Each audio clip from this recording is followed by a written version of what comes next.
Yo guys, this is Buddy here and welcome to the patch 6.8 rundown. Alright, let's give it a go. Yeah, Tarek got released. I already showcased him in my PvE Tarek video. So let's begin with Echo. W and E base damage down, but AP scaling increased. That means passive on it damage isn't 5% of the target's health, missing health anymore, but 3% of the target's missing health. It's probably a nerf to Tank Echo, I'm pretty sure about that, because Tank Echo is a huge problem right now. Passive on hit ratio 1% per 33 ability power. Okay, this is a buff for AP Echo, so they want to get rid of Tank Echo pretty much and make him an AP mid laner or top laner again, I guess. New, I like hitting you. Now deals a minimum of 15 damage to minions and monsters. Yeah, that's probably a buff to Jungle Echo because this got nerfed. Yeah, pretty much to help mitigate the loss from that in Jungle Echo. Alright, E face dive. Base damage down on all ranks, but ratio up. Also buff to AP Echo and a nerf to Tank Echo. Alright, next we go for Galio. E costs less and gives more movement speed. Righteous Gust cost down on all ranks and movement speed up on all ranks. I don't think this is gonna help Galio much. Like, he isn't really played at the moment, and I don't think that changes much. But I'm not sure, maybe. It's gonna give him an easier time getting close into the right position in those team fights where he wants to ult more people. Okay, let's continue with Graves. Basic attacks deal less damage, but crits are more valuable. Let's read what Wright wrote to that. Graves doesn't know the first thing about time travel, but he and Echo share a lot of similarities this patch. They deal tons of damage and they're practically unkillable. While Graves isn't building pure defense, his unique interaction with lifesteal and attack speed scaling let him get away with prioritizing efficient hybrid defensive builds, like Death Dance, Maw and Sterox, to wreck early and wreck late. Retuning new Destiny specs, so Graves has to make a choice between being critting people's head off or being the gritty, sustained cleanup guy. Like, they talk about critting people's heads off, but can't give him a cigar, what the fuck. Alright, passive new Destiny. Ratio on first hit isn't 0.75 anymore, but 0.7. Scaling up to 1 total attack damage from levels 1 to 18. New critical thinking, each crit bullet deals 140% damage. Infinity Edge increases this to 160%. Yeah, it might be worth giving crit items a shot on him now. We can try that. We can build crit Graves in the jungle. I'm gonna do a gameplay on that. Alright, next one is Kog'Maw. Q shred up at early levels, W damage down. When we last joined Kog'Maw on his adventures through Patchnotes, we spoke a lot about giving hypercarries a more even power curve than just a great late and awful early. These changes are furthering that philosophy, letting Kog feel like he gets to have a Q and re-inning in his insane power spike. Okay, armor shred up at early ranks, same at all ranks. Like at max ranks it's the same before. It's gonna be better than it is right now. Alright, W bio current barrage. Base on it damage down everywhere. I'm not sure what to think about that. Sorry, gonna give him a way, like not way easier time, but a bit easier time in early phase laning. But this is gonna hurt his late game quite a bit, especially with the attack speed builds with Ginzo's Rageblade and stuff. Alright, next one's Master Yi. Our cooldown up and duration down, but it resets duration increased. Okay, they wanted to add a higher downtime on his ultimate, so it doesn't feel like he has ultimate up whenever he wants. But the duration is shorter. But if you get a kill or assist, what? The extension is 7 seconds? okay, it's way more all or nothing now. Like if you don't kill someone quickly, it's gonna be worse than before. But if you get those resets in team fights, then it's gonna be stronger. Alright, this is not gonna change much about Masty. He's probably not played much in high elo anyway, so we won't see him more often or something because of that. Or less often. Probably only the run trick ponies, which you will see occasionally. Right, next one is Misfortune. W duration and cooldown up. Love tap no longer extends W's duration, but now reduces its cooldown. Strut. Attack speed duration 4 seconds. Cooldown 12 seconds from 8 seconds. That's a buff. Removed. Applying love tap no longer extends the duration. Alright. So we got a higher general duration, but we can't extend it anymore. Strut your stuff. Cooldown now begins on cast instead of when the buff expires. I think that's huge. We will have it up way more often than before. Gotta keep a look at that. New Guns Blazing. While Strut is on cooldown, applying love tap reduces its remaining cooldown by 2 seconds. Gets down with cooldown reduction. This actually sounds like a pretty huge buff to me. Gotta see how that works in game. To me it sounds like pretty huge actually. Like we'll have that up so often. Yeah, we will see. It's probably gonna see a bit of play, at least in the beginning of the patch. Then we'll see the statistics, if the buff was really as high as I suspect it to be. Next one is Olaf changes, which I was really looking forward to. Because yeah, he can't really be played anymore at the moment. So W lifesteal and R's armor and magic resist increased. Vicious strikes, lifesteal up 9 to 14% at first level.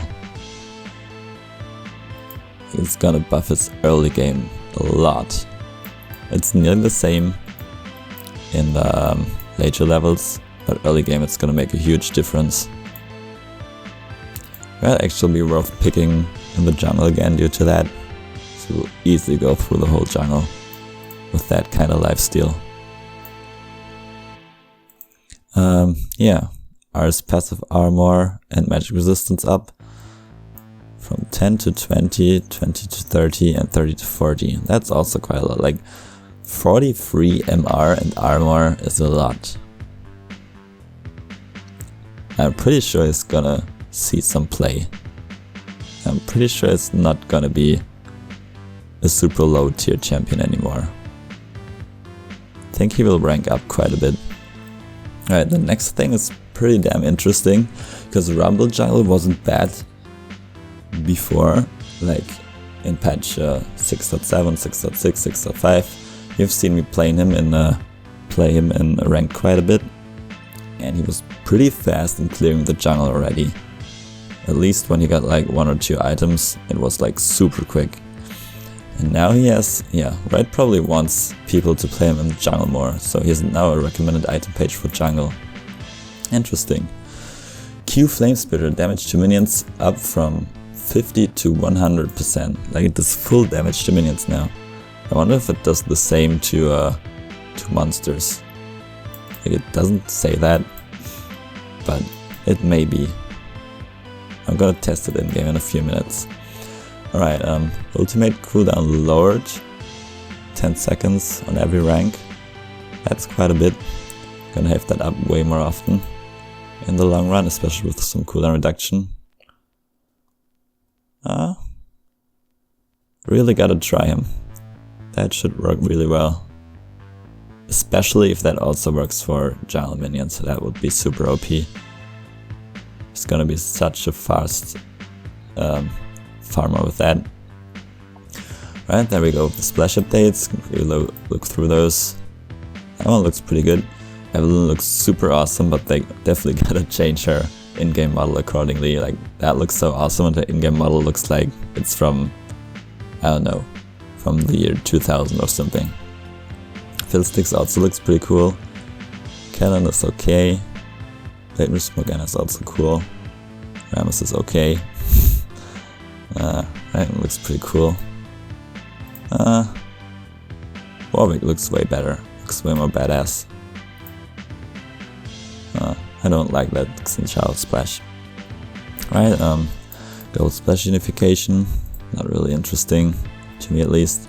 Yeah, they nerfed Iceborne Gauntlet because that's one of those tank items that's currently OP with, like, you can just build Sunfire Cape and Iceborne Gauntlet on assassins like Akali and Diana and stuff, and yeah, it's gonna be super strong. Next one is a nerf I don't really understand. Like, they put the attack damage from the Kurl's Scimitar down.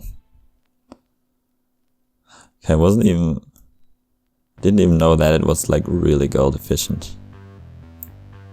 That's not a problem by itself, but when tied to an incredibly powerful active in form of Quicksilver Sash, Omni-Glance up efficiency. Yeah, alright. I guess that's a fine nerf because they lowered the cost and combined cost. Like, you will get your Quicksilver Sash active earlier then. Not really. Quicksilver Sash is still gonna be the same. Doesn't change the gold, just the combined cost. But yeah, you're gonna get your power spike faster if you need to buy Quicksilver Sash against stuff like Zed or something as an AD carry. So I guess that change is fine. It's a small nerf probably, but yeah, it's fine I guess. I think that's a good change actually. Okay, next thing is the change to Corrupting Potion. Yeah, I think the thing with Corrupting Potion is they wanted people to buy that on champions that rely on playing aggressively early on, but pretty much everyone bought it just because of the sustain. So now it heals less per charge, but gives more mana per charge. This is gonna be better on Pantheon now, like way better. He has so many mana problems early on. This may be gonna fix it a bit. We'll get some more spears off due to that. Alright, mastery changes. Feast cooldown increased. Don't really feel like that's needed, but yeah, it's a buff to junglers pretty much. People stay longer and have less health, you can gank easier, so buff for junglers, nerf to laners. Secret Stash, the cookies, gives less health but more mana. Yeah, pretty much the same as Corrupting Potion. Instant Biscuit health down from 20 to 15, and Instant Biscuit mana up from 10 to 15. That's a fine change, I'm fine with that. It's not gonna change that much in the jungle, so not of too much interest to me. Yeah, the much needed nerf to Grasp of the Undying. It's the same as with those tank items with Iceborne Gauntlet and Sunfire Cape Assassins. They just took that and were like super strong still, so that's a good nerf. I don't know if the nerf of 0.5% is enough, but we will see.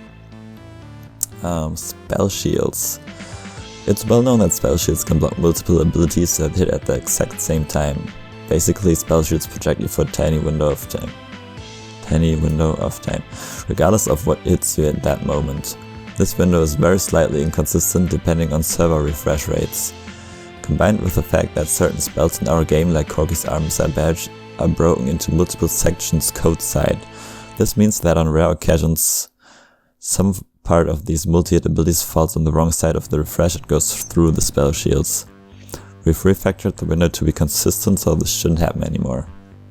Okay, that's pretty much a bug fix then. I'm fine with that.